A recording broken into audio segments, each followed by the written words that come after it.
বাবা মানে সাহস। বাবাই আসলে বাস্তব। হাসি খুশির জীবনে বাবাই মোদের রক্ষক, বাবাই মোদের সম্পদ, সব সংগ্রামের শ্রেষ্ঠা। বাবার থেকেই তৈরি প্রতিটি জীবনের পৃষ্ঠা। পৃথিবীতে সবাই তোমাকে ভালোবাসবে।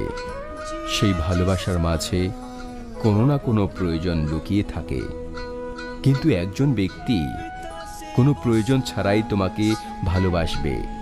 সে হলো বাবা। আমার বাবা আমার নায়ক ছিল। আমার যখন প্রয়োজন ছিল তখন তিনি আমার পক্ষে ছিলেন। তিনি আমার কথা শুনেছিলেন এবং আমাকে অনেক কিছু শিখিয়েছিলেন। তবে বেশিরভাগ ক্ষেত্রে তিনি অনুসরণীয় ছিলেন। বাবা দুই অক্ষরের শব্দ, যার অর্থ